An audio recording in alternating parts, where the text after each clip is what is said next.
Gervonta Davis is no stranger to pressure, but even for him, this training camp has been something different. He's been pushing himself harder than ever, burning through grueling sessions of sparring, pad work, and conditioning that would break most men. His coaches can feel it, the intensity in his eyes, the edge in every movement. It's not just another payday. This fight has become personal. Every punch on the bag, every drop of sweat on the mat is a message. This isn't a circus to him. It's a statement. Tank wants to remind the world that no matter how loud the hype gets, skill and discipline will always speak louder. Showbiz the adult called it perfectly. Jake Paul might have made the biggest mistake of his career. Jake has danced with older legends, men whose best years were behind them, names that still drew crowds but no longer had that killer's edge. But Tank is different. He's not a retired icon chasing a final check. He's in his prime, fast, mean, and focused. Showbiz pointed out that this isn't Nate Diaz, this isn't Mike Tyson in his 60s. This is Gervonta Davis, the destroyer of Ryan Garcia and Mario Barrios, a fighter who dismantled men taller and stronger than him with a mix of precision and power. Jake Paul has built a career fighting up names. This time he's fighting up levels. The psychological warfare has already begun.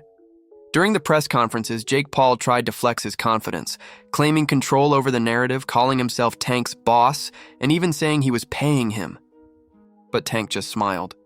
That quiet grin that tells you he's not bothered, he's calculating. Because when the bell rings, none of the talking will matter.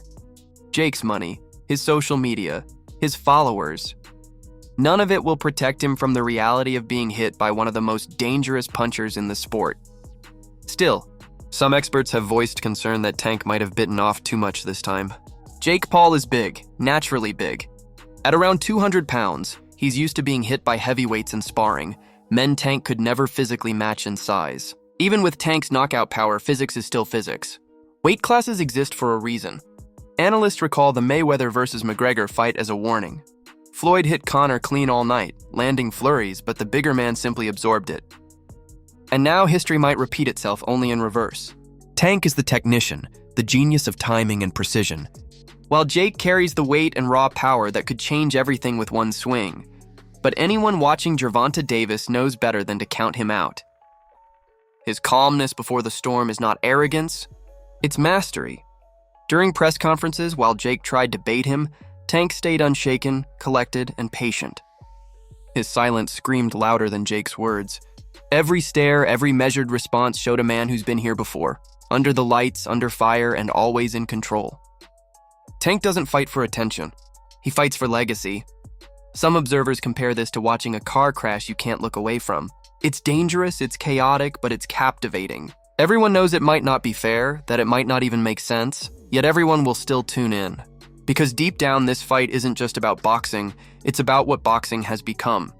It's the clash between tradition and entertainment, between legacy and clout.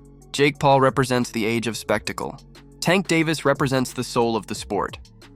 Teddy Atlas, one of boxing's sharpest minds, compared it to the Logan Paul-Mayweather fight, except with higher stakes. He believes experience will be the deciding factor. Jake may have the reach and size, but Tank has something you can't buy: instinct. Atlas described him as a tactician, a fighter who reads opponents like a book, who turns chaos into opportunity. He may be smaller, but he knows how to make that work for him. If Tank can slip Jake's jab, if he can close the distance, that explosive left hand could end the night in an instant. Atlas called it the what-if factor, that electric question that sells every fight. What if the smaller man lands clean? What if skill beats size? Meanwhile, analyst Luke Thomas offered a more psychological take. He noted that Gervonta seems more reflective now, less boastful, more focused. He's not approaching this fight like a showman, but like a soldier. To Thomas, this shift shows maturity, a man aware that this fight isn't just about money. It's about defending the purity of boxing itself. Tank knows what's on the line.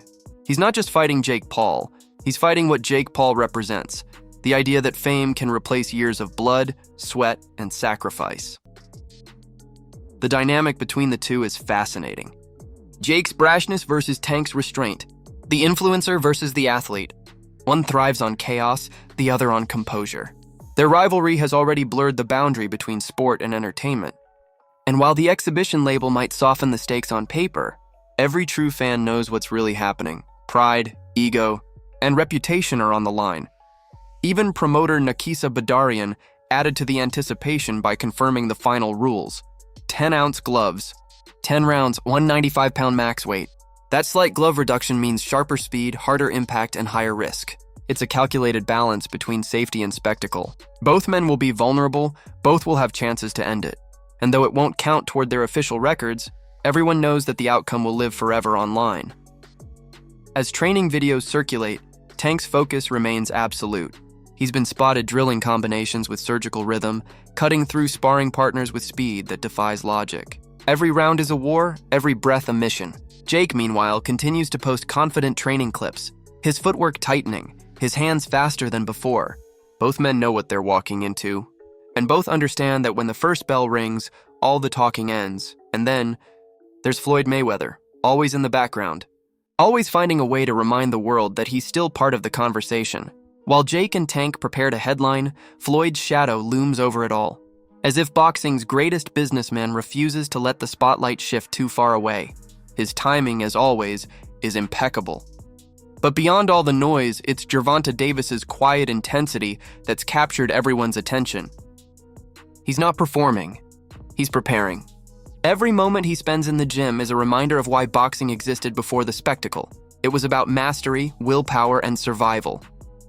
And while Jake Paul might have built his empire through entertainment, he's now stepping into Tank's world, a world where reputation doesn't protect you, and one mistake can erase everything. As fight night approaches, the world will hold its breath. Will Jake's power and size overpower Tank's skill and timing? Or will Gervonta Davis remind everyone that no amount of YouTube fame can stand against a lifetime of dedication to the craft? Either way, this won't just be another fight. It will be a moment in history that defines what boxing truly is today. So now, the question is yours. Who do you think walks out victorious? The brawler built by fame or the warrior forged by fire? Let's hear your thoughts in the comments. And if you love deep breakdowns like this, the stories behind the gloves, the rivalries that shape boxing's future, make sure you hit that like button, subscribe, and stay tuned. Because this isn't just a fight.